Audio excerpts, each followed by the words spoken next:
goals. So I just really quickly, I think everybody, if they read them, they can see I put in red a couple of areas that were added or councilors had brought in feedback as you guys instructed at the last meeting. And I think there's a list in here. I tried also to, like finance, for example. I tried to put in strategic finance. I mean, you can wordsmith this stuff too. You can change, this is no pride of authorship. If people have different verbiage, please recommend it. I put in like strategic finance goals and then like standard finance goals, right? There's some stuff you just always have to do, but then there's some items that I think all of you heard tonight and from the campaign trail. I think there's been some areas in here. I think as I recommended in the memo, I would note that I haven't cited all of the master plan oriented numbers in here. I put down at the bottom in planning just to separate maybe economic development goals from master plan implementation, and just try to organize it a little bit more to separate the kind of strategic stuff from the typical stuff. And as I recommended to the chair or Councilor Premier Ledger, maybe just like we do at budget season, just go through each goal, and if anybody objects to it, raise your hand and hold it. Otherwise, just keep going on, because then if nobody objects or holds a goal, it would assume that all of you are generally in favor of that goal. It might just help the process go a little easier. I will say when we get to community planning, and Councilor Morangello sent a lot of stuff. Him and I have gone back and forth on a few of these. Obviously, we'll have to talk a little bit about if we have the capacity to get all these or the costs associated with them. But I think we have here a pretty solid list, and there's a few decisions to make, and so hopefully everybody can just walk through them, and I'm happy to answer any questions. Thank you. Okay, ready for me to start? I would say. Can I just ask a question first, Mr. Chairman? Sure. Just in broader terms around expectations for goals, what happens if we don't meet a goal? Do we get sent to our rooms? Yeah, I think. You go get a paid job. Well, I think Councilor Malloy raises a good question, right? I think the climate leader issue, for example, is not cheap. And I can almost assure you right now is completely unaffordable. So the question is do you want to invest in that? I think it's a lofty value. I'm certainly in favor of things like that. But with what's coming at the federal government, so that's a goal that will likely be very hard to achieve given the standards that are associated with the requirements to do that. I think we saw last session, there was maybe a half a dozen to a dozen goals that didn't get done because there was no money to do them. And I don't think anybody's going to jail, nobody's getting a time on the corner. I think we just be transparent with the public of why some of these goals weren't met. But I think the last council, I think you guys will do the same thing, still reach high, right? And reach high. And also, things are going to change in the middle of the year. Right. I mean, that's another thing, is that there's no question that the MBTA parking lot next to the Children's Museum is a lot of work, and I think that's a strategic goal hopefully we all agree with.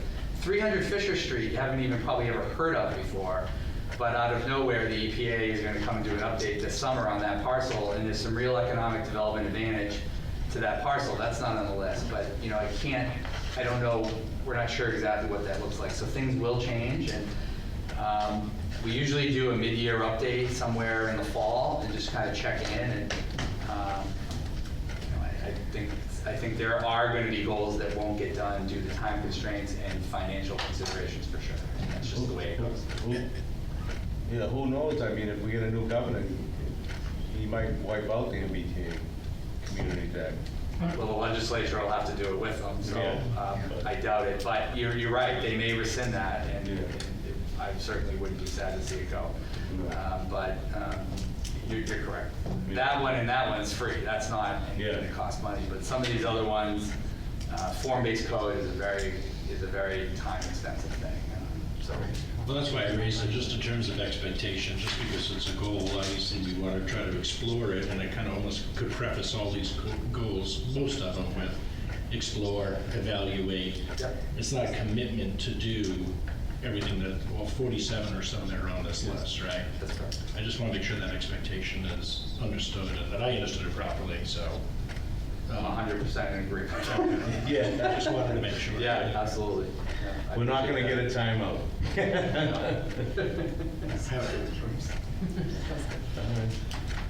Is anybody, all right, you ready? We're gonna start. So if you wanna hold something, just yell hold, and we'll put your name next to it, and then you can, I'll literally go down one by one, everybody, and if there's something that you want, just shout out, okay? So this is the 26-27 Town Council and Town Administration Goals, which was last updated on March 4th, which is tonight, under the section of General Government.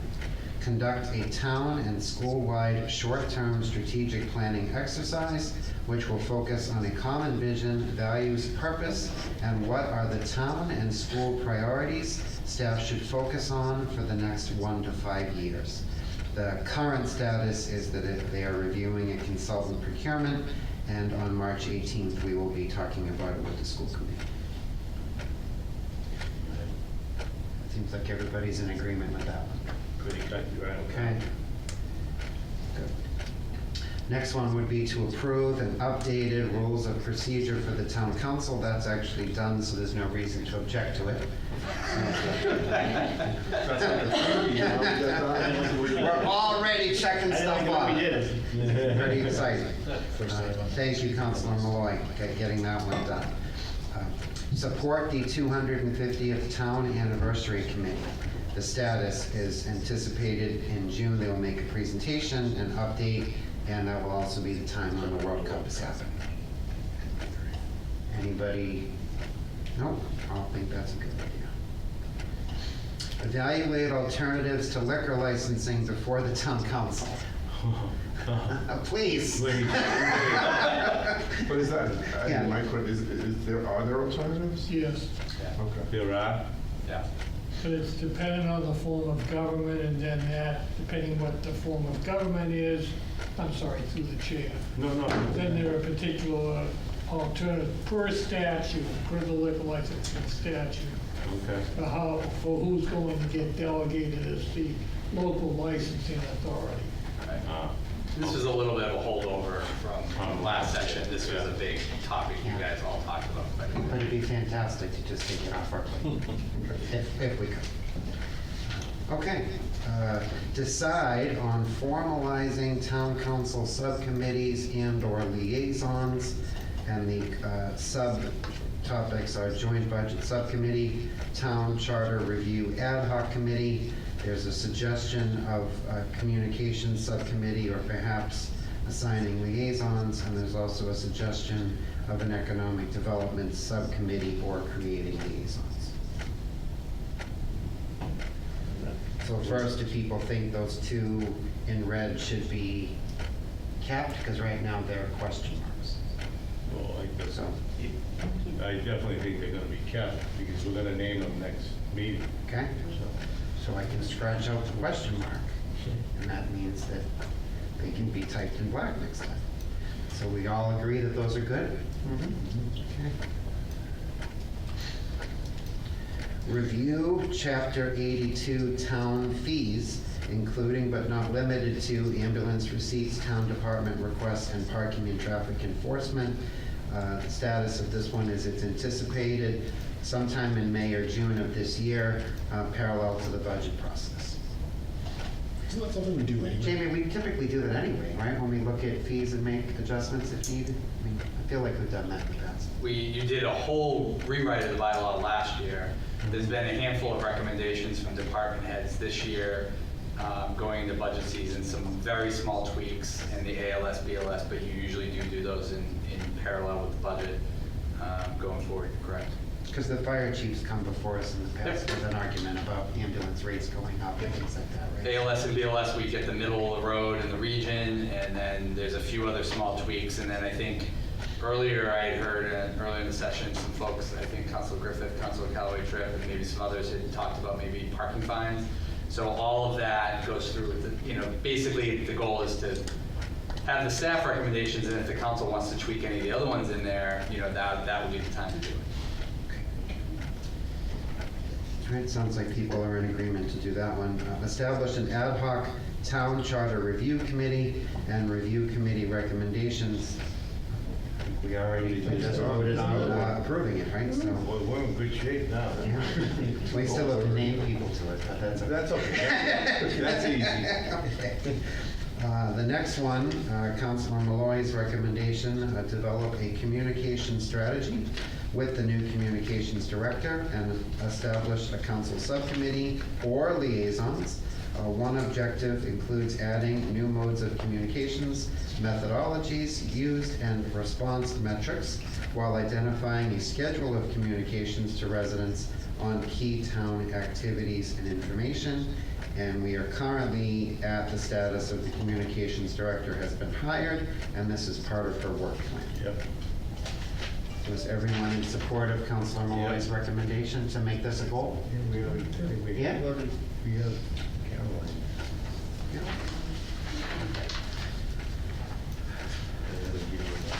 Okay, now we move on to the topic of finance, strategic finance goals. The first one, develop a strategy and/or policy to stabilize the town operating budget for FY28 and FY29 through the joint budget subcommittee or similar working groups. The status is committee members have been announced and will coordinate a meeting in April. So Jamie, my question on that one, what about, we just kind of assuming FY27, we're just gonna talk 28, 29? No, I mean, we could certainly add FY27 in there for sure. I definitely think we should. Yeah. There was a couple of different comments from different folks that went over fiscal years, but I think the objective is it's a long-term sustainable revenue choices Right. that are going to sustain budget. Would everybody be okay if we added FY27 Sure. to the conversation? Yeah. It's just important to start the conversation. Right. This is April. You just said March 25th. I mean, does it matter?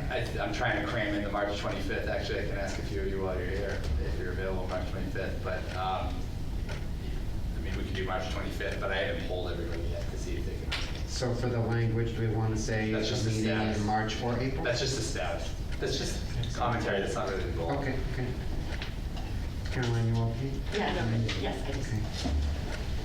Sorry, Councilor Griffith. Didn't, I don't think we stood on that. we have, Yeah. I'm trying to, like, bring back the formality, right? Okay. Second one, conduct a tax rate workshop prior to the annual tax rate setting hearing on a split tax rate and property tax exemptions. The status currently is we anticipate 1 or 2 meetings that will be dedicated to tax rates in the fall.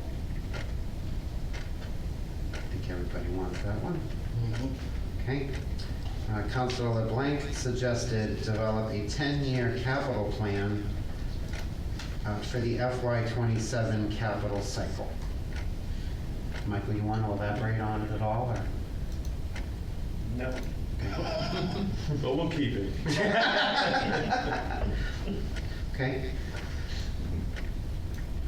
Next one, Councilor Morangello suggested develop a budget bylaw or policy starting with FY28 budget to ensure a more objective allocation process. Want to elaborate on that? Greg, do you wanna- Yeah, so I did put out a poll with a bunch of residents to try to figure out what their goals and priorities were. The biggest one was around set allocation and going back and forth with the town administrator as to what we can do. This is sort of a compromise to try to, address sort of how we can make the budget process more objective so that people feel that, each department is, has an objective. We decide objectively what each department should get. And so to sort of take the politics out of it. There's some people in the school side who felt that there might have been more politics in the past, and I think we should do what we can to just try to make sure that, so allay those concerns and make sure that those aren't present in the future. I kind of feel like that is, if we're having the joint budget subcommittee where we're setting up a broader strategy, I would argue that I'm not opposed to that being a consideration, but I feel like that should be part of that joint budget discussion. It's fine, I'm open to that. So I would I'd be inclined to take that off of the goal as long as we're bringing it up in the. So what if we include language that is for the joint budget subcommittee goal instead of the actual goal? I mean, there's gonna be more, I'm not opposed to putting it, if people wanna put it in the joint budget subcommittee as a sub-goal, fine. I don't think it's necessary because it has to be, if that subcommittee isn't taking a comprehensive look, we're missing it, we're missing the You're opportunity. gonna have to take a look. Yeah. Yeah, you're gonna have to. Yeah, like we have to. Yeah. I'd also be a little concerned about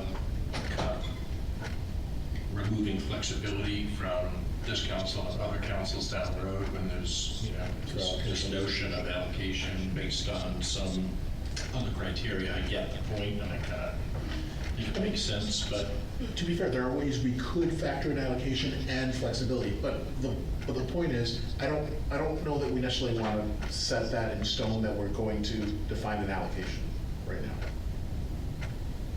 I just worry if we don't do it some way or say who's responsible for it, it's not gonna happen. That's my fear. Go ahead. I actually agree with all of you. And I mean that, like, I think this issue has come up. I've said to Councilor Morangello, the objective allocation term needs to be addressed. Because I think there's been a lot of commentary, as I think you guys know, about this idea. And one viewpoint I've had, and I think the Joint Budget Subcommittee is actually the venue to address this term that's floating around called objective allocation. Right now, the pie is nowhere near as big to be getting into an allocation debate about objective, you know. But I think there are some concerns in the community which I respect about the politics or other values. And I've heard a lot about the objective allocation. The schools want X amount of percentage of the tax levy bylaw and stuff like that.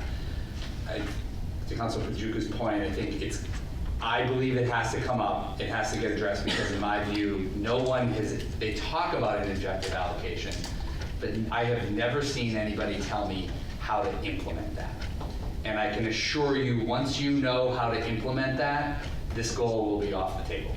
Because once you see the money and you realize what an objective allocation is and how you go about it, what you're gonna end up having is a lot of revenue coming out of other departments, and you're gonna have it shifted other places, and that's gonna start shifting the debate again. But I still think this term has been lingering out there, and I think having it with school committee, town council, and finance committee members all hearing about this at the same time and discussing it, I think is the right way. Maybe we could I could wordsmith this piece up in that goal at the top, and maybe that might at least codify that the joint budget has to deal with it. but- We'll speak to We'll speak the to this. allocation question. Through the chair, can we do something like review or consider this objective policy as opposed to actually developing it? Yeah, Yeah. it's another way. We can make any So amendments actually that we want. have town council review the policy after, After if one you gets. guys, yeah, after you guys. do That it. makes sense. Right. I like that. I mean, we'd have to do it anyway Sure, during the sure. budget, but I mean. But just it's call out right that we're yeah. gonna do it, that way Yeah. we know it's getting discussed and we'll have to come back to it. So am I hearing that you want You the good word with that, develop Max? changed to review? Or consider. I don't know what the exact language is, but maybe you can get back with Jamie. Yeah, we can, Jamie, if you don't mind, Yeah. running with that. Absolutely. Yep. So for the purposes of tonight though, Jamie, what do you want me to put next to that one? I was just trying to wordsmith it right now. So review a policy, starting in the FY '28 budget, just to get it right. So not 27? No, for this one, for that one. I think this one, Max was, or Council Margell, I think was strategically thinking FY '28, right? Yeah. Because this budget's already For allocation, The word out. yeah, that one, you don't want to Consider. think for 27, you get that in Yeah, 78. yeah. So instead of develop, we're gonna say Review and consider. review. Review and consider, Review and consider. and potential. Allocation process, Objective-based allocation. Oh, objective. Yeah. Potential. objective allocation process for FY '28. Just to be clear, this doesn't have to be set allocation, it can be. Right. It doesn't have to be that. No. But that's why we didn't say set, like just whatever allocation process we set, gets proposed, the town council has to review. Review and consider any potential objective allocation process for FY '28. Yes. Sounds good. Okay, Sounds good. great. Under standard finance goals, review and approve town finance policies, last adopted 2024. Status is the finance committee will review this on March 11th, and the council will then review it in May. I have a question about this. Should we be following these policies? 'Cause, like, I pulled those up, and the very first one says, like, don't put standard recurring expenses in like free cash, and that's one of the things that we were talking about before. So, like, I'm just, when we're reviewing, how strictly should we be following these policies? That's a great question. I mean, that's really up to all of you. And like whether or not, you know, with the changing financial dynamics, some of these policies may not be feasible, right? I mean, we've already started to get into that with, you know, the fire truck and a variety of other things. So it's certainly a challenge. I would say that with that particular one, you want to be there, I hope. And whether we can get there or not, I don't, you know, I think to your point is questionable. And so it's a good question about how much to enforce them, how much to stay true to them, and how to adapt with them as economic conditions continue to change, which are going to obviously happen in the next couple of years quite a bit. So it's a great question. Okay, so it sounds like everybody wants to keep that one. Next one, review annual financial audit and the OPEB actuarial at public meetings. This is confirmed for the May 13th, 2026 meeting. We do that every We year. do it every year. We do it every year. But it's still a goal. Oh, no, absolutely. Does anybody feel like we shouldn't do that? No, you guys, I think we should do it. I just worry. Sometimes I feel like one of the people who did in the past like used a lot of terminology that was kind of obtuse. And not Like obtuse, obtuse? not obtuse. I used the wrong word, but it was very not transparent, like the terminology. They were not dumbing it down for us enough. Okay. And so I just want to make sure that for the layperson who's on the council, they actually do that.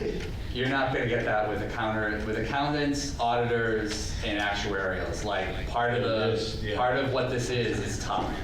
It is complicated, but I think if we don't present financial audits and things of documents like that, then I think people make up other stories about our financial status that aren't true. So I think it is very important to make sure that that's documented. But I will say to your point, Council Morangelo, like I would be, depending on questions from the council, I think you could get through both presentations in about probably an hour tops. I think both of them have been here many years before and they go through it pretty quickly. I think it just depends on the questions that are asked, but within an hour, hour and a half, I think you can get through both of them. Jamie, could I just ask maybe to Councilor Morangelo's point, you've always done a good job at those presentations of doing sort of an executive summary Yeah. that people can understand, so we can count on you for that Absolutely. in the future, right? Yeah. Just, I don't ever want to say dumb it down, but No. just to allow people to understand Give the highlight. the highbrow stuff in a more Absolutely. easy to understand way. Kitchen, yeah. It's kind of the same when you talk to them and said, no offense, Mark, but talking to attorneys, sometimes you guys No, use there's terminology no that we don't reason why understand. you have to just sit there passively. If there's terms you don't understand, you're probably not the only one. So feel free to say to the presenter, what does that acronym stand for, or what does that term mean? Yeah, it helps educate the community Yeah. on what we're all working on. and they do break it down after you, because I've done that a couple times. I have no idea what you're talking about, so please, let me Say it just like that. And that's, and I have. You have. I have. Max, I have. We have said Yes. I mean, part of me just doesn't know what they're just like putting out all these terms to see if we're gonna like call them out on it. It's like, is there really these real terms? Like, They are real terms, but I think to Kay's point earlier and others, like, you know, it is a two-way street. People got to get, if they want to understand the budget and solutions, people have got to also get into the material and try to improve on it, and work on it, and grow into it. And so, All right, so that one stays. Approve an annual capital budget for FY '26 and FY '27. The current status is that FY '26 capital was partially completed. And then there's a word remaining. Remaining in June, I'm sorry. assuming that means there's future stuff to be Yeah. voted on, right? Anybody have any questions, objectives? Okay. Approve an annual operating budget for FY27 and FY28. Status for FY27 budget process has begun, and the expected completion is June 10th. That's kind of a given. But you can't keep going. Yeah, if we took that one out, we could all go home. Approve an annual CPA annual budget and projects recommended by the Community Preservation Committee for FY27 and FY28. Status is an anticipated late March or early April 2026 public hearing. And through you, Mr. Chairman, we did book the hearing today. It's actually May 18th. May 18th? I'll update that, yeah, May 18th. So the CPA annual public hearing will be then, and that's when all the project lists will be there. So I know it's a little far out, but it's hard getting everybody to agree on it. But May 18th is booked, and we're going to put out the legal ads. Does that run as well, budget though? Same week, Same the Monday, week, right? the Monday of your budget hearings, yeah. Okay. Yeah. Okay. Now we get into my favorite topic, Public Works. These goals are based off the most immediate needs and projects which are currently before the DPW. Support the closeout of the Beaver Street Interceptor project through 2027. If you need a status, you can check out the website. Everybody agrees we got to see that one through, otherwise we got a bunch of Don't sewers say that it. unfinished, right? I thought you were gonna say another I word. wasn't gonna. Keep it flowing. We have beautiful illustrations for that are people want. Approve a water rate increase effective in FY28 to implement the water tank improvement master plan, which is approximately $15 million worth of improvements, notably the hillside water tank. Questions? Go ahead. All right, so I'm gonna go a little bit back. We had just, well, not we, but the previous council and DPW had approved a increase over the course of 3 years, 8% for water and sewer, total of 24% after 3 years. The sewer increase, I understood, was because of the Beaver Street. You're right, correct. But we also raised the water 8% over the course of 3 years. Why are we raising it again? Because you need to make sure that your hillside water tank stays intact, because otherwise you're going to have far greater water problems, water suppression problems, a whole variety of other problems, as I think Doug alluded to in January, which is why we did some of those facility and infrastructure presentations early. Was everybody, we felt, working with the chair, like just that people needed to know what was coming and what was essentially a public safety problem. I think the hillside tank might be the oldest iron cast tank or whatever it is in the country. Similar to the Beaver Street Interceptor, where it's like a 110-year-old pipe. I mean, how many more years can we get out of it? I absolutely know the affordability issue and the water rates are going to be an issue, but it's a discussion for all of you to have about weighing the cost of a water rate increase and paying for that and leaving the water tanks in jeopardy and what that might mean down the line. So that's not an issue. I don't think that'll be on the docket soon, because I think most of the meetings are pretty booked up. So I would anticipate something like that probably later this summer or in the fall for you guys to weigh. And, obviously, if the council decides they don't want to do a water rate increase to do it, that's absolutely your decision. But we just want to make sure you guys and the public are aware, because what we don't want to have happen is the water tank has a problem, it's got to come offline or something, and then we're into a lot more expense. I'm not questioning the tank needing to be fixed. I saw the presentation. So that's not again, I'm not challenging that. Okay. I think the reason I'm skeptical is, if you remember, I stood up and argued against the last water increases. So I guess my question is, why did we raise the water by 24% over 3 years? If the sewer was being raised for the Beaver Street project, why did we raise the water rate to the 8% over 3 years if there wasn't anything going on for that and we knew we were gonna have to do something like this? There were things going on for that. The water treatment plant down on Grove Street got reconstructed because it got taken offline because of iron and manganese. Because the federal government, and Councilor Callaway trip, I have been a massively outspoken individual on PFAS, but PFAS has taken over the country. Yeah. And now worse, this would have been eligible for an SRF low interest loan, okay? But they're prioritizing PFAS projects. And I don't need to say it again, but I will. This all bothers me a great deal. I'm not pro PFAS. I'm not like, I want to drink PFAS, but I think the federal government did not consider, and I don't think the state government is considering the impact to taxpayers. I really genuinely believe that. I'm all in favor of getting rid of PFAS, but not at like a cost of $1 trillion to the American households.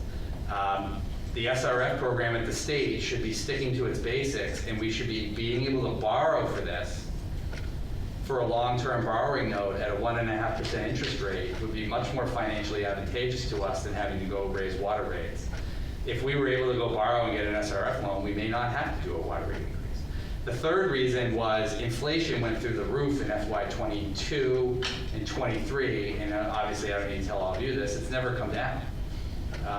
But in FY22, that rate, I believe, one of the reasons why that rate went into effect was because inflation and driving up the cost of any water main replacement, any of the basic work was just going, off the charts. And so we needed the revenue to be able to pay to obviously pay for all the projects. So water treatment plant, PFAS plant, and to address the inflation were the reasons for those costs. Those are the things off the top of my head. There might have been a couple other smaller ones, but that's something. So I get what you're saying. So to clarify on one thing, are you saying that we can't do a loan for that because of all the PFAS stuff that's going Yeah, on? they're prioritizing the PFAS stuff at the state. We can apply, we'll get rejected because we won't be any, say they have $500,000 to expend. They'll get like $2 billion worth of requests from towns or whatever the numbers are. I'm just trying to illustrate that they're going to get far more requests than money obligated. And because of the federal PFAS rules, the state has decided to prioritize PFAS remediation infrastructure. The additional piece is the Biden Infrastructure Act. Again, I'm not in favor of this, but they went all in on PFAS in that bill. And so they're incentivizing states to use the infrastructure money from that bond bill 4 years ago towards PFAS projects. So I understand the state's view of this. Like, they feel like if they're getting money from the federal government and they're using local money from the Clean Water Trust, like, why not make progress and prioritize those projects, because you're ultimately getting a better bang for your buck if you're the state, because you're getting all this federal stimulus money. But as a result for us in Franklin, especially because we already built one of the PFAS plants, a few years ago, we're then kicked to the bottom. So we can apply for an SRF loan, but we won't even come close to even being really eligible or even being close to be awarded one. And I think Doug mentioned at that presentation that they just, come in, they scored very low on an SRF application for this because this project has nothing to do with PFAS. What's an SRF? State Revolving Fund, Okay. which is in partnership with the Mass Clean Water Trust, where there's a pot of money that goes out for low interest loans. So under the SRF program, and it's been there for decades, we did it at our water treatment plant, our Beaver Street interceptors through this program, a lot of projects we've done in the past. You get a 2% standard fixed loan interest rate. Franklin, because we're a housing choice community, we actually get a 1.5% loan. So the Beaver Street interceptor that these folks approved a few years ago actually saved millions of dollars because it was a 1.5% loan to that program. Those projects now are scoring lower because of the PFAS priorities.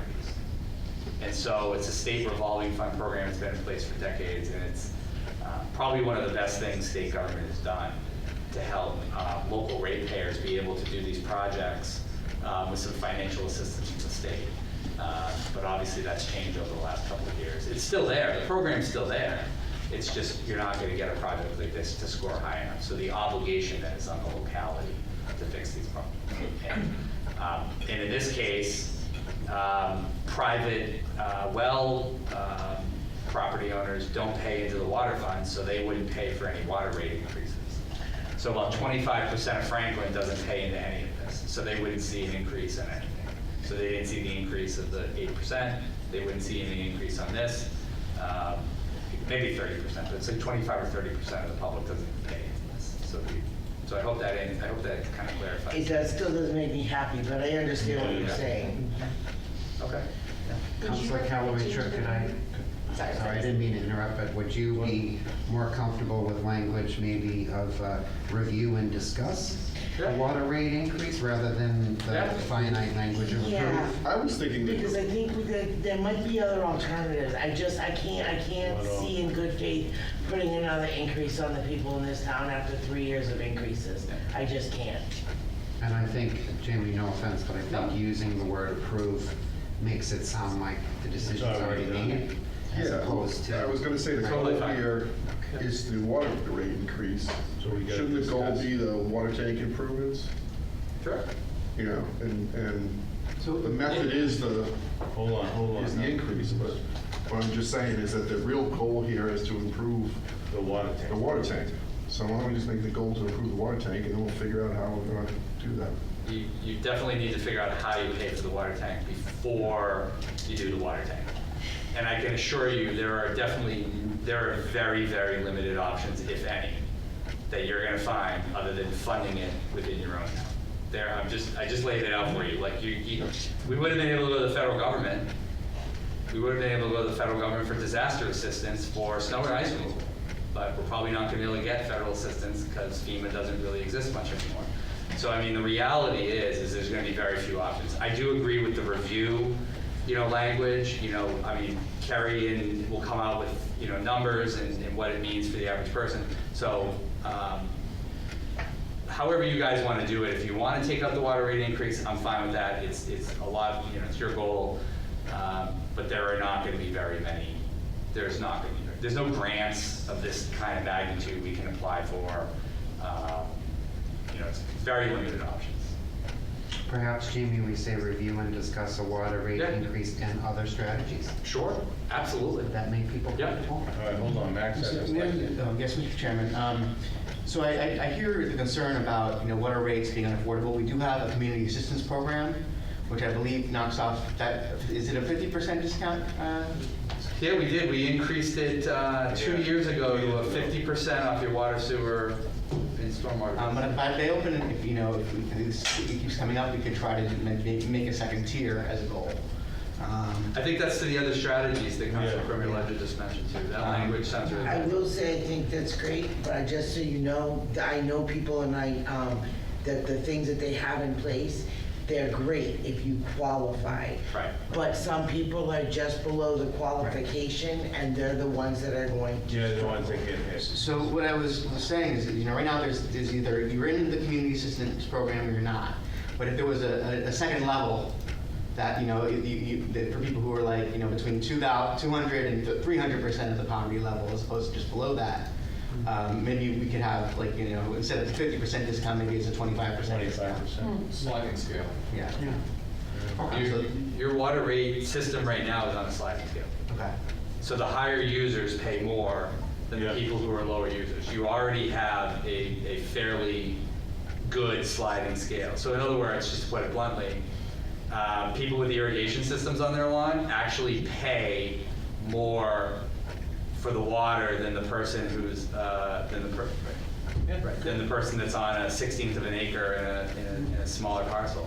So we already have a sliding scale, and that's something that the state, I don't want to say mandates, but the state in our Water Management Act permit essentially encourages you very strongly to do that. And you guys voted for a wider spectrum of that, I think, a few years ago when you did the community assistance program. So we do have a sliding scale on usage, based on usage. If you look at the bylaw, if you use a certain amount of water, you pay at a higher premium than if you use less water. Sliding scale of what you qualify. Yeah, so I think what we're talking about is actually I on know, the income level. there's always going to be people at whatever level you make it, there's going to be people that are under the line or over the line, right? And so we've made that very consistent across all departments, that it's based off federal energy assistance for home heating oil. So those are the thresholds. We use the federal government's numbers and we update them every year. So as But I think that the language that Councilor Cormier-Ledger came up at least engulfs this conversation. I think it's an umbrella language for this kind of debate to happen when it So for everybody's review, right now with the revisions, it says, review and discuss a water rate increase and other strategies effective in FY '28 to implement the water tank improvement master plan, etc. Everybody good with that? Yeah. Just to give you an update on how old that the water tank is, when we had that discussion, I was talking to my brother. My brother goes, don't you remember what Dad said? And I said, what? And he goes, he used to climb that tank when it was first built, and when he was like 10 years old. My father would be 111 right now. Just to show, that'll give you a little bit of a update on how old it is. Well, the DeLorco estate should name it after your family member then. And I'm gonna tell my kids to stop taking daily showers, because apparently we're paying more in water rates, and I didn't know that. So. That's, We'll get your bill. Kids, you gotta go to the well. All right. Okay, next one. Approve and finance a new 5-year water main replacement plan through FY '30. Good? I'm good with that. I don't know if we can get No idea how we're gonna fund it, Yeah, but right. it's a great one to put on there. Water rate increase. Yeah. Develop a strategy for the Beaver Street Recycling Center, landfill cap design and financing. So Jamie, that's the long-term thing we've been talking about like finally giving that place a facelift, right, and kind of bringing it into the new century. Yeah, the land swap was one of your goals that finally went through maybe a year and a half ago. It took Yeah. 14 years with the state. I was gonna say about that. I was gonna say it was over 10. Yeah, and we're just starting the discussion on the, we are legally obligated, just so folks know. Like, for folks that don't know really quickly, if you go down to Beaver Street Recycling Center and you look left, you'll see a hill. That hill is filled with the town's garbage for the last, from 1940 through 1990. It's just a big pile of garbage in there, and it's now the law that we have, because the town dumped their garbage in there, we have to line it. And so someday it was going to happen, and unfortunately, my predecessor wanted this to happen, and so now we have to pick up the tab. Okay. But I will say, this is a very long-term project, and a solid waste master plan is probably going to be required first. So I think it's just trying to develop a strategy. That's all. Okay. Continue to fund and accept public ways.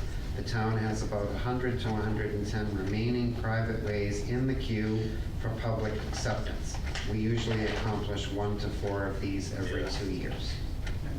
Can you just explain that? Yep. So an example would be Cottage Court. If you go down in Cottage Street, you look left, and you go down that, there's like a dirt road, and it's very potholy. It's a Like private a road. horseshoe. Right, it's a private road. There's about 100 of these throughout Franklin. Some roads are actually owned by developers, like Nicholas Drive over off Prospect Street. Daniel Street, part of Daniel Street is actually owned by a private developer. Not every road is owned by the town. And the biggest deal is about snow plowing and about whether the road is up to code. So some roads are pretty easy, like little 3-unit subdivisions on a cul-de-sac. But the town engineer and the town attorney are the two people that work on almost all of these. And there's a whole legal process that goes beyond them. And most people who live on, not every private road, by the way, but a lot of the smaller roads or roads that were built maybe 30, 40 years ago, people thought that they owned the road, or the town did, but they didn't, and they find out they don't get plowed, they don't maintain them, we don't fix them, and some areas want to keep it private because they want the potholes, or they feel like there's a cheaper way, or whatever the covenant of deeds are. But most people in town that live on a private way, not all, but a lot of them have always advocated for their road to be accepted by the town. And so we try to chip away at them a few times each year. Mark looks like he's about to raise his hand. Mark, go ahead. Yeah, so during your explosive development period, it was just more subdivisions being constructed, roads being constructed, than the town process could keep up with. Right. And a lot of developers just went in, did the development, and then they dissolved the development entity, or they left town, or what have you. There was no money left for the town to go in. The first step being to create an engineered plan called an acceptance plan. Yeah.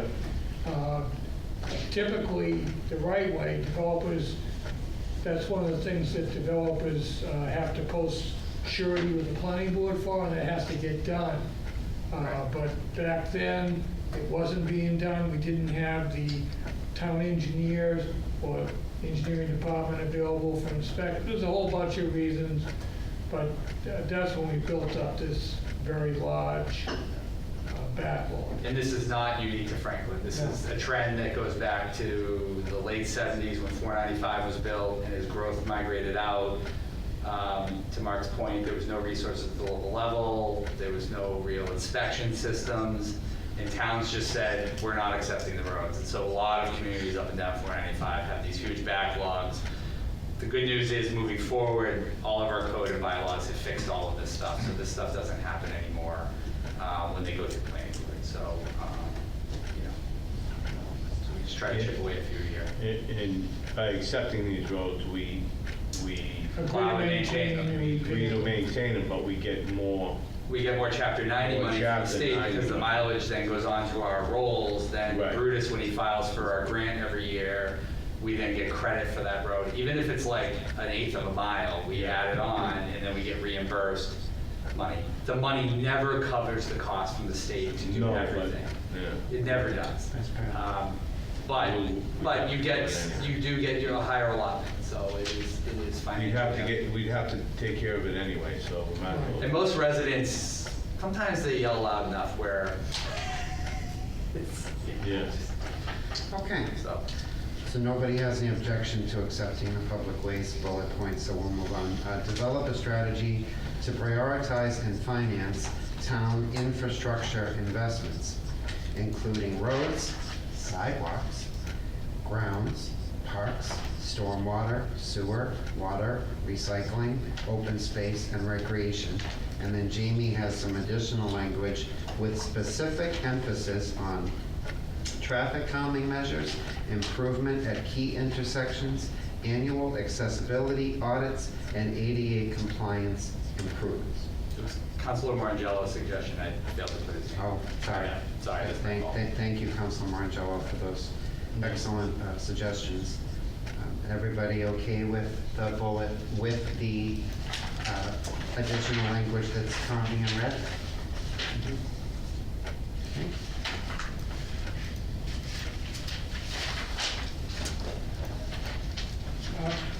Moving right along. Go ahead, Mark.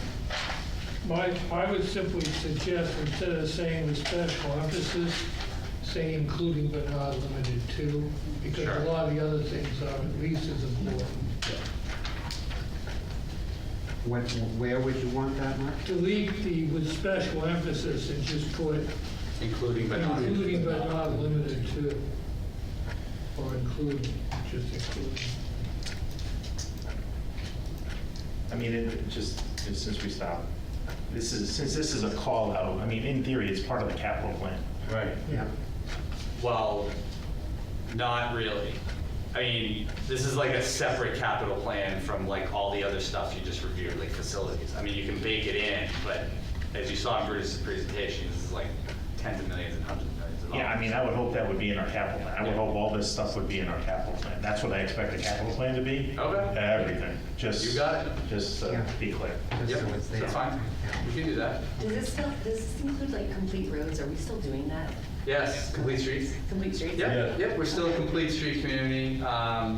You know, grant funding, we've gotten a couple grants, we've installed them, and we've gotten rejected from a couple grants. So I think the competition's been getting a lot higher, there's more applications, and there's leveled off dollars. So we are still a complete streets community. And That's a lot of this, yeah. So we could get an ADA grant for 25,000 or 50, you know, we could certainly augment some of this with grant money for sure. That's what we've done in the past. Yeah. Okay, so moving on to page 4, public property and facilities. Prioritize and fund the rebuilding the senior center sprinkler system. Status, the FY26 capital funding was approved. Work to commence spring and summer 26. Okay. Next one, finalize a site design and strategy for the police station building project and/or other associated uses with the former Davis Thayer and Parmenter School parcels. Status, scheduling a visit from the building committee to discuss at a future council meeting. Everybody's good? Oh, yeah. Okay. Draft and issue a request for proposals, otherwise known as RFP, to sell or lease the parcel at 275 Beaver Street, which is our current Recreation Department headquarters. Definitely. Okay, hire an OPM and begin the design of the Washington Street Elementary School, formerly Remington Jefferson renovation.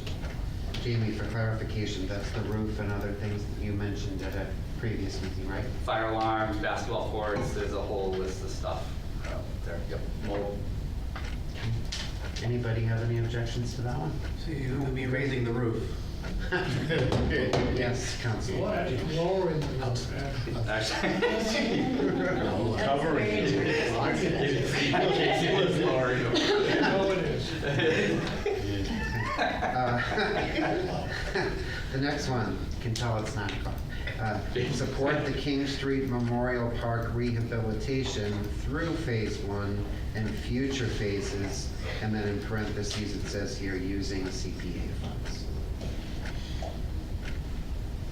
Everybody's good? Okay. Evaluate the reuse or sale of the Davis Thayer School parcel by following the Davis Thayer Reuse Committee's work, including options for an RFP. Is that a little Yeah, it's kind of, duplicative, right?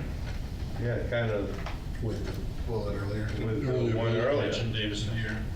I mean, I'm fine leaving it the way it is, but I think it's saying the same Did I thing. put it twice? Yeah. It's just with the police. Well, in the second bullet, Jamie, you mentioned Davis Thayer parcel. Just kind of it's Kind of, yeah. They're related, but not exactly the same. It's probably worth just leaving them. It's such a good project, we'll leave it in twice. Yeah.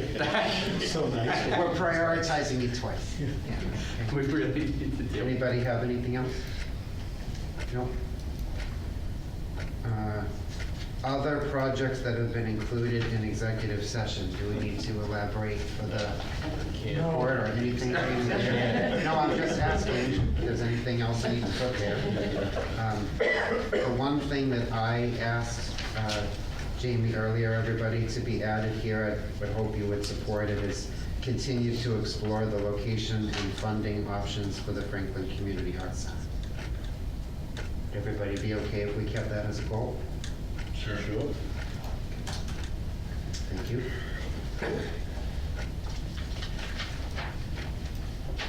Okay, page 5. Community planning, economic development goals. File a local home rule hotel tax legislation to charge an additional 2% on local hotel stays. That was a recommendation, just so you know, for Councilor Malloy. For some reason, I didn't put his name there, not that he probably minds, but I remember. that was in my memo, but I It was in your appreciated memo, I his, caught I my eye, appreciated and I said, his why not, yeah. support, because we, for some reason, can't seem to get the legislature to move on this, so. So we can do that one, Jamie, without the Yeah. legislature doing that thing that they're We doing? can, I think it'll face tough hurdles, because if they do it for us, then other towns are gonna do it, which then begs the question, why aren't they just allowing us to do it in the first place? But I think it'll send a signal to our state delegation that we're ready to do this. And we've probably already missed the vote for the World Cup, which is disappointing.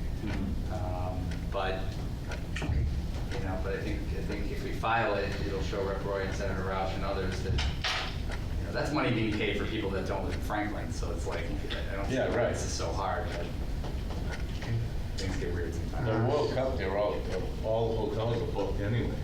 Yeah, and they're charging people more money, so if we had 2% more Right. on it, we'd be making off that hotel You're stays. getting like 2% $1,000 a more. night, What? $1,000 a night. Someplace. Right, so if you're at Yeah. the hotel now and it's $200, and then they're jacking them up to 800, this was a huge missed opportunity Right. where we couldn't have had this 2% for 3 months. Because everybody comes here from around the world for the World Cup, stays not just for one game, they stay here for like a month and a half. So, but I appreciate it, and if you guys are amenable, I'll try to get right up for the next meeting. And That's what- this is a very simple home rule, right? So it's- Done. Yeah. You guys are okay with that? Okay. Let's do it. Make it 4%. The latest number. So I'm not gonna approve anything. So 35%. All right. The next one, Councilor Malloy suggested coordinate an annual or semi-annual restaurant week to generate an appetite for Franklinites to eat local and attract visitors to Franklin's diverse restaurant scene. I swear I have no memory of ever saying that, but Jamie says I did. so. It's such a good idea. Really? Right? You said it, right? He's like, her and I both went, I said it, it was like, I remember blurting something out about it. Yeah. That doesn't sound like Steve Franklin. Yeah, it's all right. We've done similar things though, Jamie, where we've packaged, nights out with things downtown, but I think the restaurant week makes sense. I think everyone knows that term. Restaurant week. Yeah, restaurant week, or restaurant weeks, maybe. Yeah. And, Okay. yeah. Marketing and branding Phase 2 wayfinding signs. The town completed Phase 1 of the approved marketing and branding master plan and can pause or move forward. Is this, sorry, through the chair, is this to decide whether we are pausing or moving forward, or is this to actually do it? I know we talked about this, so I'm just trying to figure out what the intention of this goal is. Is to decide whether we're pausing this and taking a hiatus, or whether we're gonna still continue to do the work. And just to be clear, and I think we share the same view on this, most of this work would end up falling probably on, Corey and Liz, because I don't have a deputy town administrator and I don't have a planner downstairs. So I think this is one that certainly could be paused. And very expensive, right? Didn't we talk? It is, yes, it is expensive. Yeah, the wayfinding signs are not cheap. They're not getting into all that. Also, a lot of it can be very divisive because everybody wants the wayfinding sign to go to them, right? It's not. It can get time consuming. It's very expensive and very time. So why don't we remove it? Yeah, why don't we Yeah, I remove mean, that? yeah. Oh yeah. Just strike it altogether? Strike, yeah, But I'm that- good with that. But that doesn't mean that we're not moving forward with the marketing and branding plan. It just means it's not. It just means we're not doing the wayfinding sign? No, I think we're doing away with all of it. Right now. But we just spent quite a bit of money, just, But phase 1, that was For the phase phase Yeah, 1. for phase 1's done. I mean, there's a few tweaks that still have to happen administratively, but phase 1 is done. That was like the letterhead and the logo and the shirts and, some of that. And some of that 1778 is going to be used by the 250th committee, I'm sure, which is great. And that was all grant money. yeah. But this doesn't, if we strike it, it doesn't do away with that. No, it does not do it. That stays. This is Phase just- 1 is Yeah. done. Okay, Phase I 1 just is wanna- done, and then essentially the project is kind of done. Okay, then I'm striking. Well, and this was, you hadn't priced it out, right? I feel like we talked about that a couple of weeks Yeah, ago. We didn't have a It was like firm schedule of money. We had like estimates from other towns that have done it, and it's extremely expensive. Yes. Yeah, Okay, the next goal suggested by Councilor Morangelo, revitalize downtown Franklin by redeveloping vacant, deteriorated, and contaminated properties while attracting anchor establishments that generate foot traffic and economic activity. I love it as a goal. I mean, some of it's beyond our. You're very control. limited in what you can do. I mean, unless you had a redevelopment authority, you could support, you could rezone, things like that. But as far as actively getting involved, that's beyond your general ability legally. Legally, right? We can't just go up to somebody. No, and you'd say, have to set, like I said, the only mechanism that I'm aware of, other than some voluntary things that are in the law, would be a redevelopment authority, which is a whole different creature. The random thought I had, I do agree with Mark on that, was There's like a 5-page economic development series of action items in the master plan. Maybe the EDC could review all of those action items and those goals and maybe prioritize a couple more economic development ones that the committee thinks are relevant now. Some of these action items in this master plan, like Mark said, relate to more concrete steps on downtown revitalization as opposed to the umbrella value. So we could amend that and say maybe the EDC will review the economic development recommendations from the master plan. Because it's like 5 pages of stuff here, and it's like a needle in a haystack. I mean, I don't know which one's first. You could change the grammar to say encourage the revitalization and then, to redevelop, blah, blah, blah, which would basically be leaving it to support others doing it. So I think that makes sense, but in the master plan, there were more detailed, more specific tasks. So, Jamie's suggestion to say we evaluate via the master plan might be something where we can get some concrete checks. Review and prioritize the economic development goals contained within the master plan? Yeah. Max, I want to hear, what do you want out of this goal? That's kind of what Yeah, I so want to hear. these were actually 2 goals that I merged that were both from the master plan about downtown. So these are both in the they're 2 goals that are in the master plan. They just stuck together and thought fit well together. In terms of, I think one thing that can be done is just engaging with stakeholders. I don't know if people are, we have the downtown partnership, we have the landlords. We can't force them to do anything, but we can at least talk to them and at least know what they're spending or do exit interviews or, so you're right, we don't have any binding authority, but we can at least, communicate with some of our landlords more proactively. And I know we do some of that already. And I'm open to wordsmithing it. I'm open to more concrete. If you want to substitute another, just substitute another master plan goal, I'm happy with that too, as long as we're getting stuff done. Jamie, what was your suggested language? Review and prioritize, the EDC eventually would do review and prioritize the economic development goals contained within the master plan. There's like a whole section here. It goes on 6 pages, 7, 10 pages. Yeah, And I think it's all, yeah. I think one of this goal that Max is pointing out is kind of like an overarching value in the master plan, and then there's concrete, like Mark said, like here's a zoning thing you can do, here's this.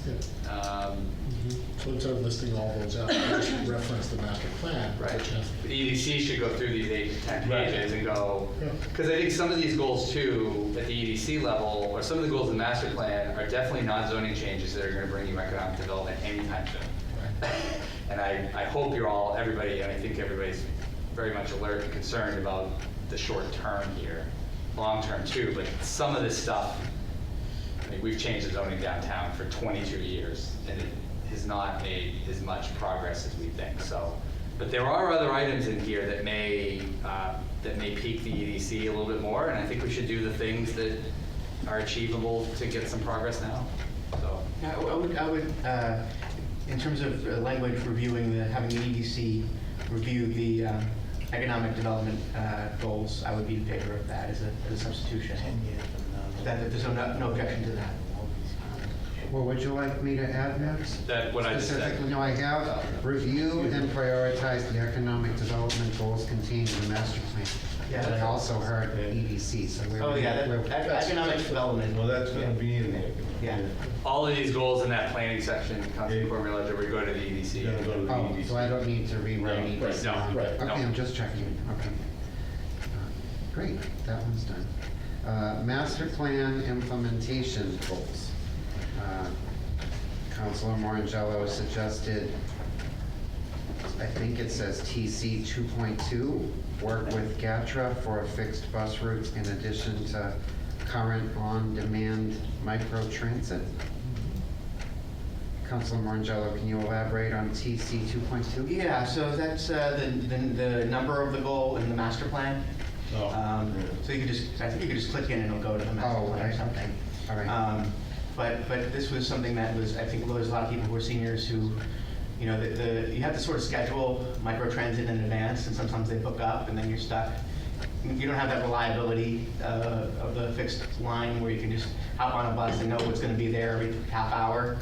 And so there's some people in the community who have expressed frustration that it's not as the current system isn't as reliable as it could be. So they're looking to sort of have that as adding that back in as an option for people, and being able to have the two systems work together efficiently so that people can get to where they need to go. And I believe the limitations, Jamie, in the past around that have been the town's contributions, right? Right. Well, you gotta buy a bus, you gotta have, I mean, the vision has always been a 140 route, which I think would make a huge difference. But money for the bus, coordination, staffing, all that stuff is the constraint there. Now, Jamie, a question on that, would you have to set bus stops and everything like that? Yeah. If we have a fixed route, right? Yep. If I remember right, from my key days, we'd have to set and what would that do to the street? Well, it depends. I mean, we've never really Looked into it, yeah. gone this far. I think we're trying to work with GATRA, but GATRA has limited funding too, and their GATRA. funding is going to get cut from the federal government as well. Cut again. So, I think it's a really great objective. I think it's something that a lot of people talk about. No, it'd be great. But it is a long-term, multi-million-dollar investment for sure. Can locations be done, Jamie, instead of specific markings on 140? Could it be like the municipal building and et cetera, and just? Big Y, I think if you saw a route like this, you'd probably have key stops for shopping.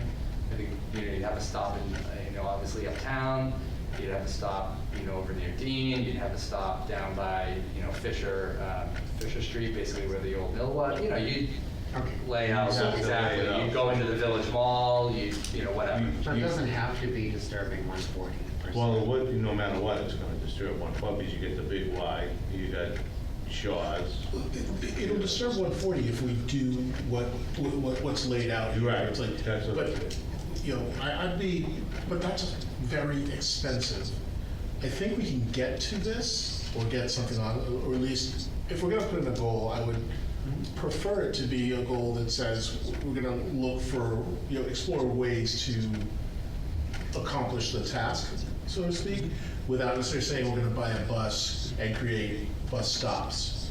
Right, so maybe it's I don't know if it's exploring a partnership or just some other type of arrangement to enable the type of transit that Max is suggesting. And we'd have to have them pay for it too, that's Right. the other thing. To Councilor Jugo's point, actually, it's pretty spot on. I mean, I think a first part of this might be a small grant through an MAPC or a district technical assistance, where maybe some transportation planner could actually look at, right, where are those stops? And that would be a great project for the planning office. But I like the way he's moving, instead of trying to We don't want to bite off what we can chew, right? how many stops do we need? What are the intervals? What are the traffic light considerations? All that stuff would get refereed. I mean, we could probably find a small grant amount for a transportation planner. I mean, something like this is probably a $30,000, $20,000 cost for a transportation planning consultant to go through and look at that route and say, Gorelick, Forge Park. Like, how many stops is it? And what is it going to cost for us to implement something like this? So that would certainly be a much more realistic goal, We a know much where more we're going realistic anyway, thing. Right. And it still fits with where the master plan is trying to go. And it's something that helps from an economic development standpoint, Right. because it increases the mobility of some of the seniors in town. So is there suggested edits to the language, or are we leaving it as is?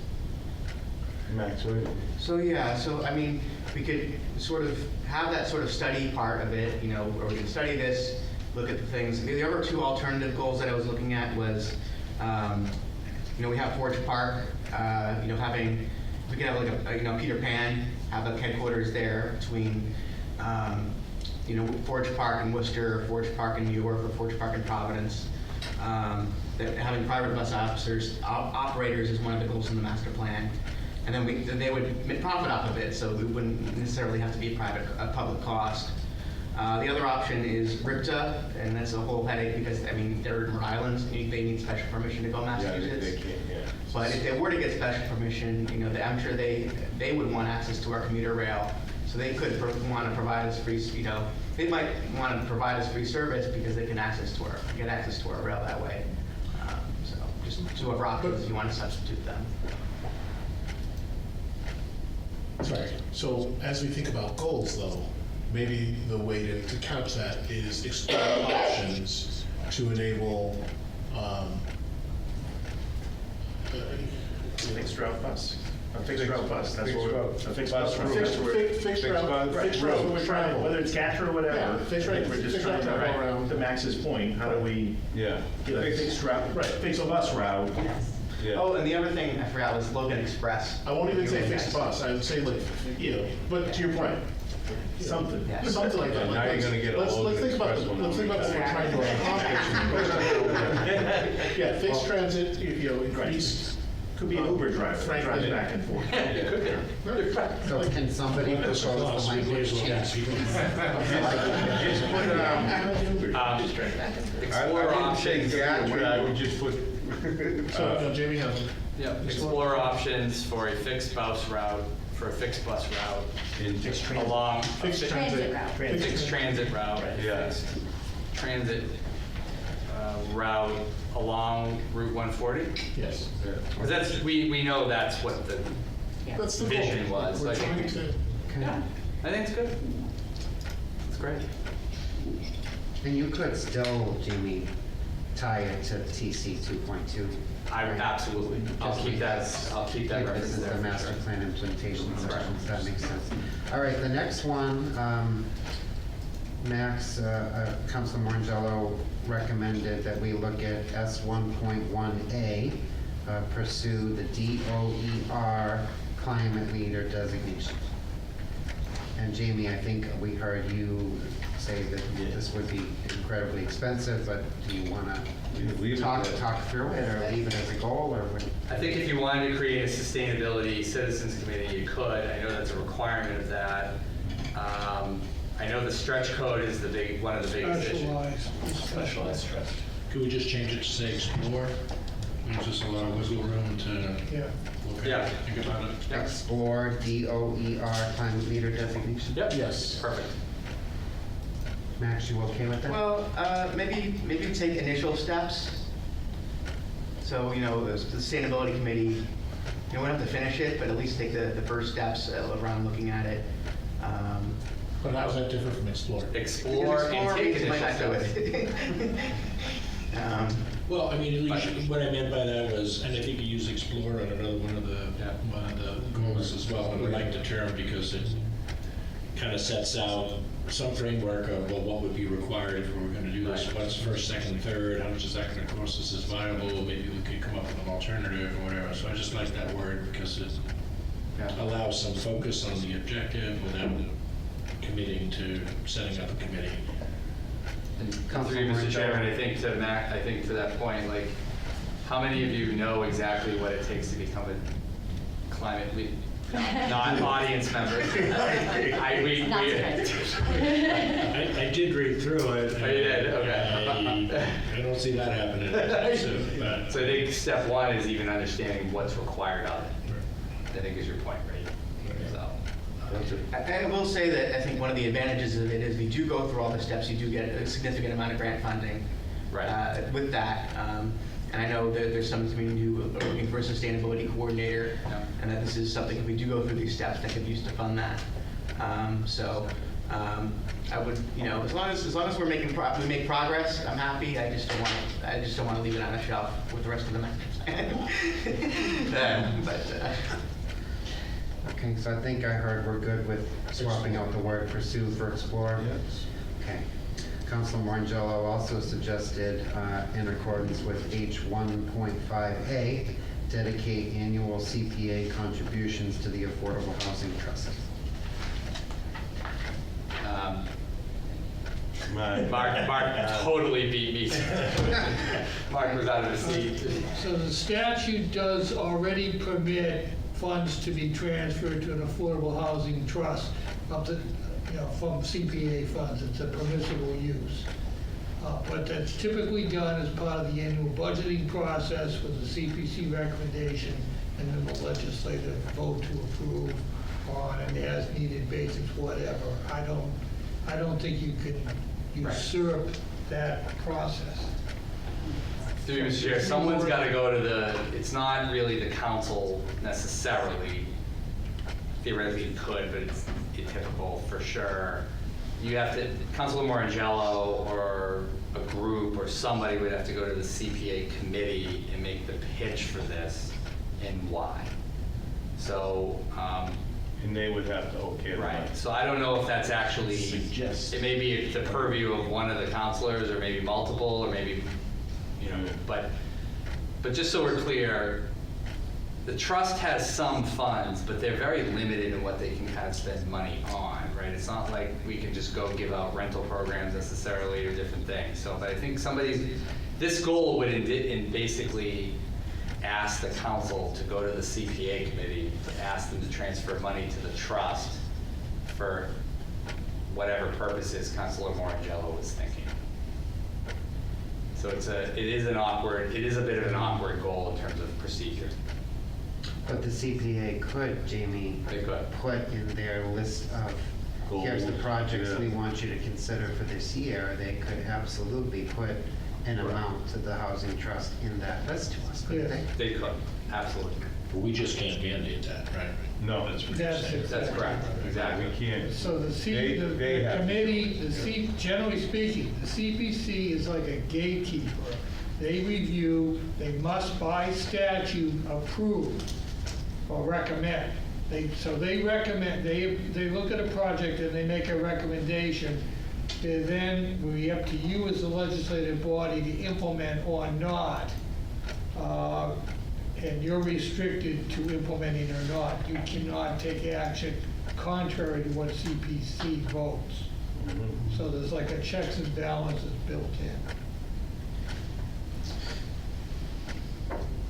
Okay, so, So I think I'm hearing that this one's getting struck, but that if Councilor Morangello or others wanted to advocate for this, they should go to talk to the CPA. And I think we'd also have to understand, the CPA committee is going to ask, why do you want to transfer money to there, and what are you going to use the money on? Should actually come from the Affordable Housing Trust itself Right, to the CPC with your support if great you point. want. Right, great point. Okay. Because I believe some of the concerns, Jamie, were about a fixed allocation, so they could properly budget going forward and things like that, but I understand what everything's Yeah, here. actually, to Attorney Sorrell's point, the trust may want to go ask for something, but they have to first decide what they're asking for. So this goal is fine, and I know it's in the master plan, but it's a little too ambiguous and broad. Okay, well, I think we agreed to start getting. Councilor Morangello also recommended, in accordance with CSF 5.2, explore regional composting at the Beaver Street Recycling Center. Everybody seems good with that What one? is regional? regional means, what are we gonna charge other people to come? Regional compost center. Yeah. Councilor Morangello, was that your intention? Would this Right. be for outside of Franklin? Oh, that was, no, I just thought, I think they were talking about having composting as a, I think, Municipal? municipal service, so like, I don't know, would it be pickup or, it was in the master plan, but my understanding is we don't have a composting service right now just for residents, is that? Very, very limited. It's very limited, so this would be to expand that for residents, but Just take out the word regional, And take out the word Yeah. regional. Expand. because the goal's already above, but if you just take out regional, you should be fine. So would people be okay with explore additional composting options at the Beaver Street Recycling Center? Yes. Yeah. That's fine, yeah.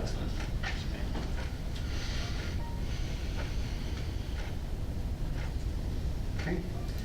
Next one, Councilor Morangello suggested in accordance with LU 5.1, consider form-based code for DC and C1 districts. So I'll be the first to admit I have no idea what this one Yeah. is referring to, so can we get some elaboration? Yes, so form-based coding is, we talk a lot about the character downtown. So form-based code, instead of saying, how much setbacks you have, or, how, it basically says what was the character of the town, this area of town that you actually want.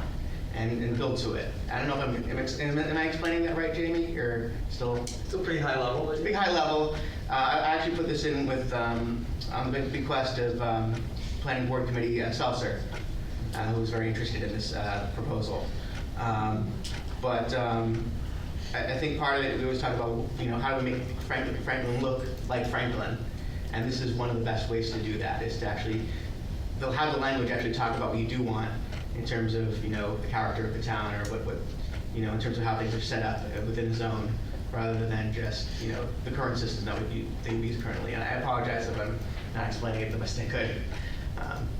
It's trying to, I'll give you examples of, some communities that probably have form-based code, or the Concords. So it's kind of synonymous with what the Historical District Commission is trying to get at.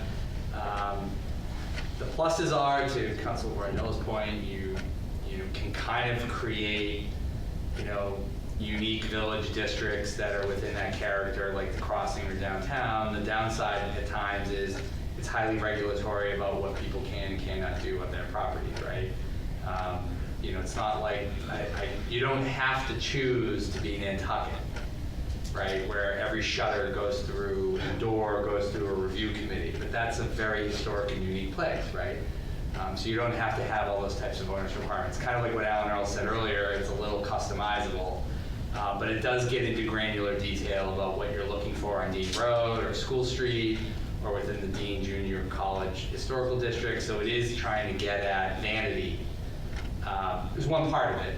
Walkability is another part of it, stuff like that. So like the fence on property lines, things of that sort.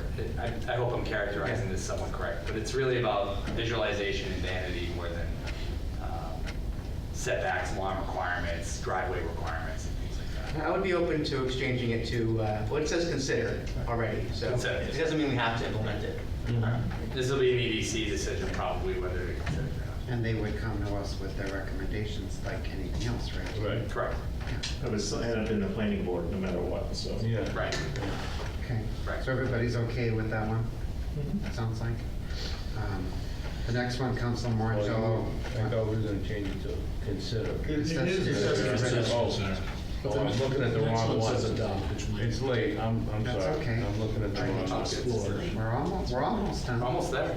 Councilor Morangelo also recommended H1.1C, adopt a 40R Smart Growth Zoning Overlay District downtown.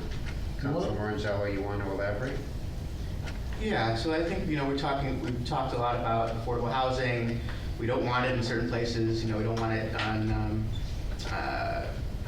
we don't want it on Maple, we don't want it on 444, we don't want it, but I think that the sort of the best place to sort of have, denser, smarter growth that's transit-oriented, that's walkable, is downtown. And so as part of the master plan, they recommended this, and not only does this have the benefit of allowing sort of affordable development that's, sort of in that sort of transit-oriented area, but the state would actually kick in some money towards educating the students that would live there, so that it doesn't actually impact the town's finances as much. The development doesn't impact the town's finances as much, and it is more likely to benefit the town in the long run. I would say, I think we've talked about a lot of places that are not best for development, but if not downtown, where else really can you have people live? So. Mark, go ahead. So this issue was considered, I believe it was with the prior council. We actually had a presentation with Mark Bobrowski, who's land use maven. And my suggestion would be change it to encourage. 40R has shortcomings to it. If you don't care, basically what it's been explained as is basically legalized spot zoning, where you can be very precise in what kind of a development project. So if you're working with a developer, you can work cooperatively and come up with something you both can live with. If you don't do it that way, there's shortfalls. One thing is if you design it too loosely, the developer comes through and you could have unintended consequences. On the other hand, if it's too tight, nobody wants to do anything with it, so nothing happens. So it's ideal situation, and I know that Mark Bobrowski's worked with a number of communities and developers on different size projects. It's a tool, it's there, but it's also somebody wants to redevelop their property, fine, let's use 40R, there's benefits to both of us to do that. So I would suggest, instead of adopt, encourage use of. Yeah. And that's what I was gonna say, because I think there's a 20% affordable component Yes. with the 40 Rs, right? Yeah, 20%. But the plus for a developer is there's no limit on rate of return as it is with a 40B.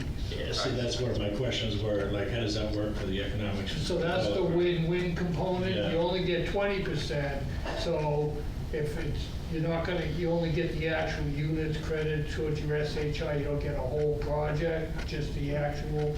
But the flip side of that is a developer isn't restricted in how much money they can make on the project as they are on a 40B. So it can be very much a win-win. I think we should consider, in my own opinion, I just don't like the word adopt again, Yeah. because I think it's too definitive, if consider it, or encourage, or What about evaluate? evaluate. Evaluate. It really depends on a lot on the property owners there too, like try to encourage them to do some kind of development. And We've maybe reached out to some, we've had this conversation. we need to make them an offer they can't refuse. Good luck with that. We can offer them parking meters. There you go. That's really about it. So am I hearing that I'm scratching adopt and putting Evaluate. evaluate? Evaluate was a good word. Yeah, actually, I don't know if we actually need to have this in here, because this is part of the economic Yes, development it should section of be. the master plan. Correct. Which would be considered there. I understand where Max is, I Yeah. agree 100% of what he's trying to do, but that's kind of redundant to what we want to do with the Economic Development Committee, and that would be part of the actions that they would take to evaluate that process. So I don't know if this one necessarily needs to be called out. That's would be my only thing here, that's all. Through you, Mr. Chairman, I would actually agree with that in the sense that 40R is really, at the end of the day, if you put an overlay district in, then you're wedded to that zoning district. But as I've always mentioned, and this is why the EDC couldn't come up with a recommendation, the first thing you want to do is have a developer willing to do it, and I'm just going to name it Depot Plaza, okay? Yeah. That is a perfect 40R site. But if you put a thing in place and then they don't like the rules, you've lost your opportunity. To Attorney Sewell's point, you actually want the developer to want to do it, and then work with them on what they want and try to come up to some sort of mutual agreement within 40R. So I think Councilor Blank, evaluate if you want to leave the goal in is fine, or just strike it and let the EDC, kind of work on this down the line. What's everybody want? Still gotta move on to another whole. Well, I just think, I guess I just want to make sure that we, I think leaving it in, I mean, this isn't just for us, this is how we evaluate Jamie. So, I mean, this is also, part of the system is to make sure we, do the things we, as a group, that we decide on to do. So I think there is a benefit to leaving something in there, whether it's, the Economic Development Committee is a part of us, more or less, it's a body of us. So, I mean, I think including it in there would allow them to look into it. And it keeps it forefront, Councilor Martello, right? It keeps it on the list. So evaluate a 40R smart growth Yeah. zoning overlay district. Yeah, just do evaluate. Okay. Okay. Develop a design for the town-owned SNET parcel with the State Department of Conservation and Recreation as outlined in Objective 3.5 in the Town Open Space and Recreation Plan. That's a given to me. Yep, that's a good one. That's a good one, right? Nobody had any objections, right? No, Okay. that's a good one. That's done. I mean, the only thing I would say, is we're not gonna develop the design, we wanna review and approve the design, right? Yeah. Well- That's all, but that's semantics, so, Yeah, I'm not gonna worry about it. and we're a long way away from You're right. anything where we're gonna. We'll be see pushing it. up J.C.'s Whoa. Councilor Telling you. Everybody's dying. Last meeting, people were saying they were dying too. I'm like, nobody's gonna be around to see any of this stuff happen. That's what said when they put the water tank in, right? Seriously. I'll come back from retirement to see the water tower go up.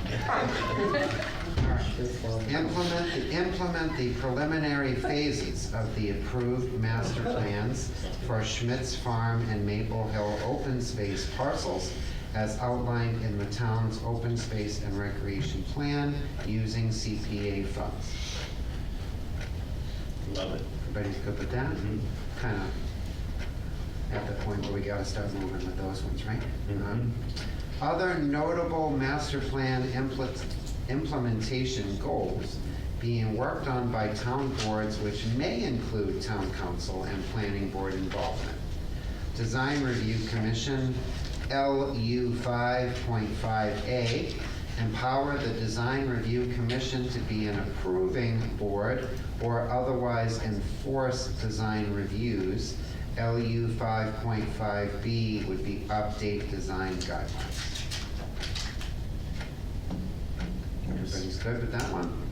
But these, Jamie, just to be clear, these are not our goals, or are these what other? These are other boards that are taking on these projects because they're either affiliated with the master plan, I think in most of them. But they all, if design review comes back with recommendations on sign by law changes, they either have to go through the EDC and then come up to us, but at some point, this may be time on your calendars, probably in 2027, for all of these. Because I can tell you, I understand Mr. Earl says the Historic District Commission is not as hard as people think. It is definitely as hard as people think. It's expensive. It's super expensive. It is very hard. And I will send you, by the way, a presentation that they did on October 15th at the council meeting. They did a long presentation at night, and I'll send it around to everybody. But these are things that eventually the council or planning board are going to have to look at if these boards make that work. So I just wanted, as some of these goals were happening over the last month, boards were coming to the staff saying, we want to go review all of the sign bylaws. We want to look at the deforestation and habitat. The conservation wants to rewrite their code. Historical Commission, all of them. But eventually, if you guys said, we're never going to have the time to look at these things, then I should tell them to not waste their time. I don't think that's what we want to tell them. But I think I wanted to acknowledge to all of you, these boards are working on some substantially challenging stuff that may or may not come to you guys. That's why I just wanted to raise it just in terms of how that fit against what we think our goals are. So. It's not really your goals, but eventually it becomes, because if Historical Commission comes up with a historic district, plan, concept, they can't approve it themselves. They have to create a bylaw around it. And then that's going to require, planning board either hearings or council hearings to look at that. Right. So by extension, they are kind of things that you may have to deal with. But I put them in a separate section because they're not really your exclusive goals.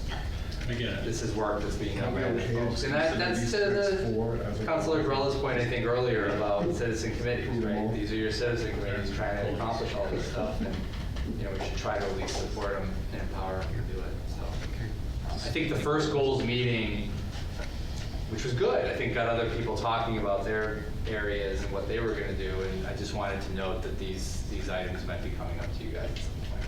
okay. Obviously, Councilor Morangello, the one goal down the bottom, is not one of those. That's kind of what I was I just. kind of didn't know where to fit that one in. So I was just gonna kind of say, the way you just explained it, why don't we, instead of you reading every one and us going over it, why don't we just use this as a block? These 4 ones, the concept. Yeah, because there are other committee work, they just can stay. Right, they can just stay, then we'll go to Council Morangello's last. Sure. Okay, so Councilor Morangello suggested creating a policy establishing a 10-year planning cycle with a regular review timeline for a mission, vision, values statement, strategic plan, master plan, housing production plan, ADA transition plan, comprehensive facility assessment, long-term capital improvement plan, and other regularly occurring planning commitments. So we kind of do that anyway, Jerry, but it's not like formally, it's not formally delineated, right? Yeah. No, I think that's still, I think almost all of that is represented in other parts of this list, or at least most of it. But I think it's okay to, I mean, Councilor Marangella, did you want to speak to it further? Yeah, no, I just wanted to like say, like, there's no calendar. I just want to make sure that we stay on top of everything, you know. I know that there's all these things going around left and right. I know, you know, it'd be pretty crazy being a town administrator with all the things flying all over the place. So I just want to make sure that we have a calendar that, okay, this year we're going to do this year we're going to do this year we're going to do this. And there's some things we don't do in here. We don't have a mission, values, vision value statement. I don't think we do have a value statement right now. I think there's a You're mission gonna create and vision. What was that? You have, the first goal on the list is to try to create it. Well, yeah. But being able to tie all that together so we know what we're going to do when, just to make it easier for us. That's all I want, you know. Just make it easy for us to know what we have to do, what we have to do. Go ahead, Mark. Yeah, I just want to go back to the first one, and that's the only one I really want to comment on, is that empower the Design Review Commission. Right now, they are advisory only to the planning board in the context of site plan and special permits. And they have final say on signage. So they have two different functions. I'd be concerned about giving them the final determination, so-called empowerment with respect to actual projects and design and all. That's usurping the planning board's authority. And I would add on to what Mark said. I mean, personally, I agree with what the town attorney just said. What's written here is what's in the master plan. And at the end of the day, we need a decision at some point. It doesn't have to be in the next 2 years. At some point, the community will either maintain the structure of approval we have, or the community will change the structure. Him and I may have a different view, but that doesn't mean everybody else can't have a different view than what we have to say we want to empower designers to do that. But again, that's why I put this section here. This is something design review is going to work on for a while. But I just want to note that is a actual verbatim goal in the master plan. Even if Mark and I disagree with the goal. So for the purposes of tonight, we don't have to alter the language? No. Right, it's in the master plan? It's in the master Yeah. plan, Okay. verbatim. And the one about keeping us on the timeline that Councilor Marangella proposed here at the bottom with the 900 different plans?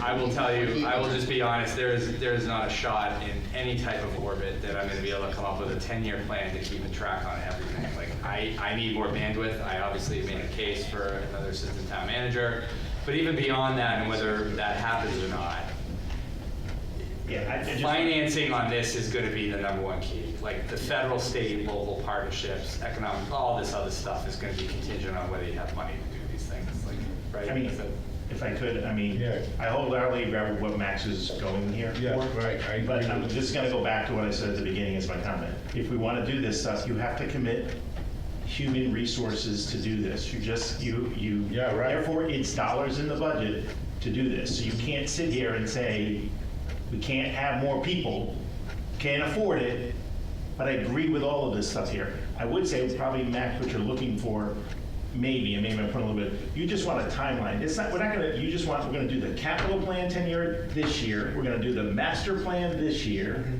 I think that's what you're looking for here. You're not looking to do them right now, you just want a definitive schedule right now that says, the master plan was done in 2025, so we're gonna do it in 2035.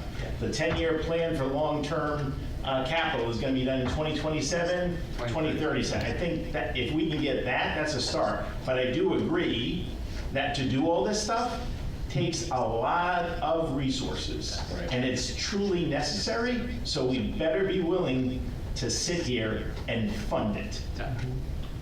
And that means coming up with creative ways to fund this stuff. That's all I'm gonna say. So is there edits to the language, or is it good? No, I would, yeah, no, I think it should just stay. right? What are your objections, specific objections, Jamie, that we just can't do it? Councilor Blank actually just did it. He said if the master plan is 2025, the next one's up in 2035, the capital plan's in 2037, the next one's. So my I'm being a little concern saucy with because it's this- 10 o'clock, but Ken, hold on, go ahead. I just think the thing in here is it's a policy. Right. And if you want a one pager for me to lay out, if you want to, when were the last, like the housing plan was 2024, if you want a list, I can easily do that pretty quickly. The ones that are hard on here are comprehensive facilities assessments, you know, ADA transition plans or like all that stuff. I don't think I can do that very quickly, right? But I mean, if you want a policy or a Schedule? schedule, Schedule. we could do a schedule. Create a schedule. Yeah. I mean, it's literally So like if I could, Oh, hold on, go ahead. okay, so, I thought we had it. It's good. yeah, love the idea, I get what we're trying to get, where you're trying to go. The issue is, if we have a schedule, we have to stick to it. You're just kind of echoing what Councilor LeBlanc was saying. And because this all takes resources and money, it's almost, the likelihood of us being able to stick to a schedule we put out is Highly unlikely. is low. And so if we put out a schedule and then don't stick to it, we're cutting off our nose to spite our face, or whatever you're Yeah, saying. right. That's a nice way to go. It's not, so if Administrator Helen, can give us historically what's been done, that's one view. That might be helpful, because that can give you a sense of when things might be coming up in the future. But I would be inclined to not put projections out there, because whatever we do right now, whatever we lay out as a projection right now with the information that we have, is going to be wrong. And when we lay out what we're going to do and then don't meet the timeline, I don't even care if we get hammered for it, it's going to impact the town, and that's an issue. So I get what you're going for here. You know this, I love it, I think it's fantastic. I don't think we're there. We can show historically, hey, this is what's happened in the past, and that might be helpful, but I really strongly recommend we don't put projections out there for what's going to happen in the future, at least not yet. So what's the proposed language change? I don't think we need this, no, I think we kill it. I'm fine with that, I don't know who else. I'm fine with killing it. And don't get me wrong, I love it, it's great, I want it in there, but I don't think it's a good idea for us to move forward. Do we need to poll everybody? Well, let's poll everybody. Or Okay. the other option is to put on here that we want, just so we have it, is change it to, let's look at our historically, when have we done these things? If we at least have the historical perspective, that keeps us in mind, that allows us to think about what the future might be without actually committing to what we're going to do going forward. Is that possible? That's all right, Jamie, can you do that, or? Yeah, we can try to put something together. I mean, there's some stuff on here that certainly hasn't happened as well as it should over the years, but, you know. So would it be create a timeline, create a schedule, create a I think you could summary? create a historical, Historically. I think the word schedule is fine. I mean, I think after this I could probably pump out. Project. we talked about. Projected. Well, how about you just start with, like you say, a historical a record of when these documents were produced. Suppose that. So what, does somebody tell me what they want me to write? Please. Jamie's putting it together right now. I'm not, I'm having a complete brain. Historical I was like, record of the Publication Franklin dates. Town Yeah. planning cycle reviews. planning cycle reviews. Create a historical record of the Franklin planning cycle reviews. Whatever. Yeah, something like that, And then- Plan That's nice and easy. okay? All right. Before we move on, Mr. Chairman, I had one more, if that's okay. Go ahead. I'm actually calling it the Mark Minichelli rule because he's here tonight. But we did not put in here anywhere the creation of the actual affordable housing index for the town of Franklin. And it's been talked about, and we've mentioned that it would be something that would be very helpful to have, and I'd like to suggest to the council that we include it as a goal. To get, It's going to take some work, but to actually look at what are the real numbers, not we have a 600-unit apartment complex and 25% are affordable, so we can count the whole 600. I think Mark's made the point many times to us that we have one number based on a definition, and then we have the reality. And it would be nice to be able to point to people to the reality. Ted, I'm fine with that, it's just as long as we say evaluate or explore Yeah. alternative HSI index. Is there a standard already in place? Well, it's the Yes, state there is. standard. yeah. We That's have what I was an gonna affordable suggest. housing. I'm saying like have- state, actual for this, but we have to create, are we creating our own thing? You are creating your own thing. He's creating his own thing. I think you just simply do review the standing housing index or something very basic, because Marina and the staff are actually trying to, they're basically pulling all that data together right now on the SHI, and we were planning at some point to do a presentation to PVC or the council on what units count, what's the formula. Oh, so you were already doing it? Yeah, I've had Marina, they've been pulling out all of our building counts, but I don't want to do I don't think doing the actual standard housing index is a good idea because it's very subjective, and at some point, it's almost impossible to go out to 13,000 housing properties in town and find out who's charging less than they should. It's really hard. It's also creating something that doesn't exist. That was not my proposal, though. The ASHI, you wanted the actual standard housing index number of actual affordable units. Go ahead, That's go how I ahead. understood it. Yeah, Mark, That's go how I ahead. understood it, right? Yeah, so Mark Minichelli, 31 Longfellow Drive. My suggestion was of the 40B units, Right. Okay. to only count the rental units that were affordable.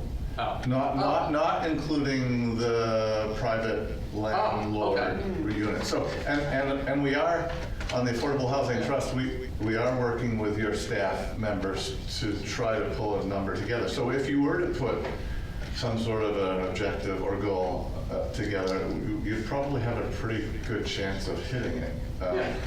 Because we're going to be developing a number. But my intention was not to include, now there were some private landlords who were saying, include us. I thought That wasn't my proposal. No, I never thought that was. I think you reduced it to 40. Use the inventory, this subsidized housing inventory numbers today, and subtract out the market It's not a units. complicated really factor because you've got the rentals, which only have to be 25%. Right. And then you get 100%, so that's 75% versus 25% right there. And the home ownership ones, which only the affordables count anyway.